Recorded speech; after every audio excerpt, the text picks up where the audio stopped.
The Pixel 7 and 7 Pro might just be the best smartphones I've ever used. But they kinda have to be. Up against Apple, who are now really tightly building both their hardware and their software together to extract the most out of what they have, Android has needed a company who can do the same. Who can show us what a truly built from the ground up optimized Android experience looks like. And that's why it had to be Google, the company who makes the software, to finally show us how. Now whether you go for the Pixel 7 at $599 or the 7 Pro at $899, the unboxing experience is about average for 2022. You get the phones on top, no charger, but hey, at least we get a USB-C cable and an adapter that's going to help us with fast setup, and then for some reason a 140-page manual in both. And here we have them, Pixel 7 and Pixel 7 Pro. So about a week before I switched over to these phones, I decided to go back to last year's Pixel 6 Pro to see where Google left off. And I was still, even in 2022, mostly blown away. It's this fantastical software experience that just feels alive. The phone takes some of the best point-and-click photos I've ever seen, compared to not just 2022 smartphones, but even professional cameras. And it's all packaged in this slick but distinctive futuristic shell that just screams my name. But there's three things that hold it back. The chipset, Google's self-made Tensor, is pretty underpowered. The battery life is mediocre, and while the Pixel 6 does take astonishing photos, the video quality kinda sucks, with graininess in every corner. Well, I'm happy to report that Google has not just fixed all of these key weaknesses with the Pixel 7s, but on top of that, created something so unbelievably good that it's shown me something I didn't even know I wanted. So let's start with design. I'm gonna be honest with you, when I first picked up these phones, I thought to myself, what have you done, Google? The two-tone colors that we had before were more interesting than the flat color options we have now. And there was something quite cool and mysterious about how the last phones just had this entire continuous band that was filled with unspecified Google camera magic.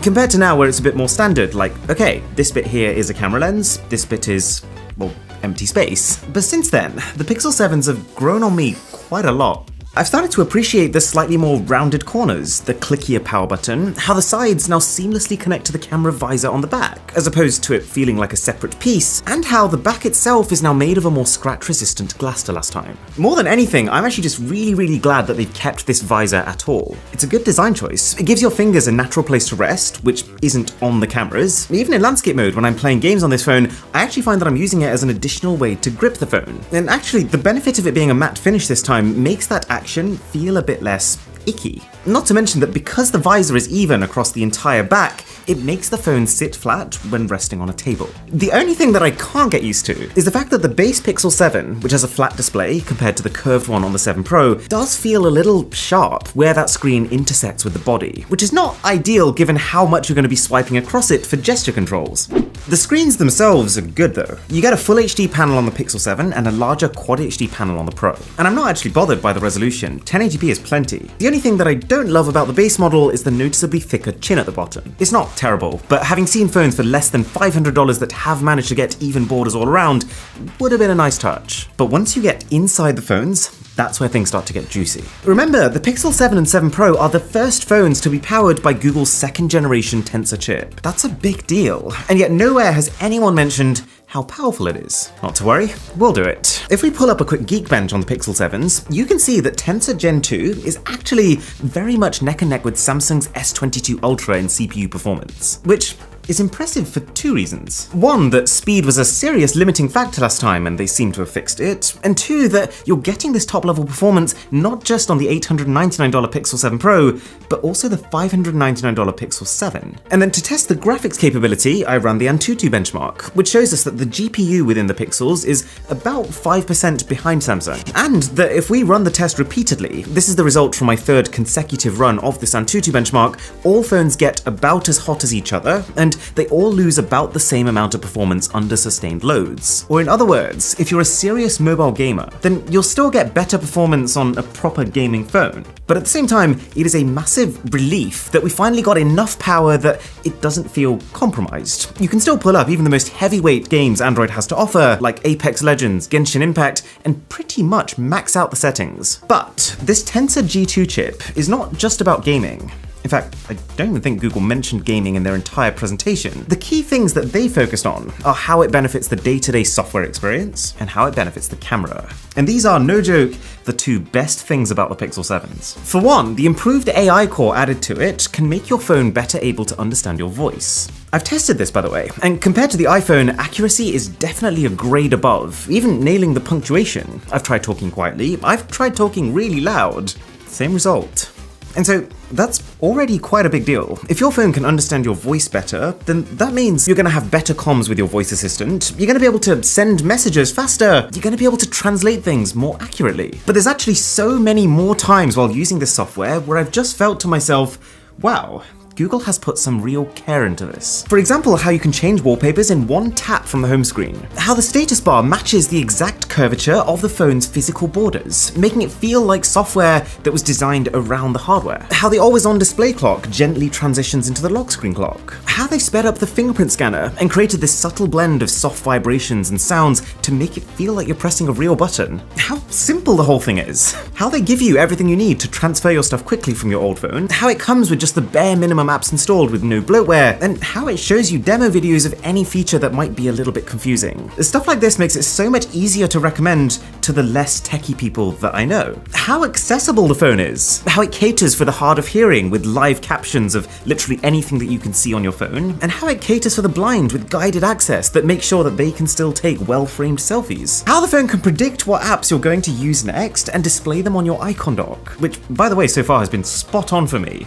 Although I'm not hard to predict. And it all just happens really, really quickly. The Pixel 7 and 7 Pro both feel like well-oiled machines. You glide between apps, each opens and closes gracefully, and you're never really waiting for anything. I'm still slightly salty that this same smoothness still doesn't apply to switching between the various camera lenses, and I'm not super convinced by the stability of the software. I mean, the Pixel 6 developed a bit of a reputation for being buggy, and even here I've had two separate occasions where my phone seems to have forgotten what it was for a good 5 minutes. But I'm hopeful. Both Pixel 7s do get 3 years of major OS updates, which, while not the best anymore, thanks to Samsung swooping in and now offering 4, is still pretty good, and Google does tend to eventually figure out and patch the main bugs that any Pixel releases with. Oh, and also the battery life is good, and a sub to this channel would be good.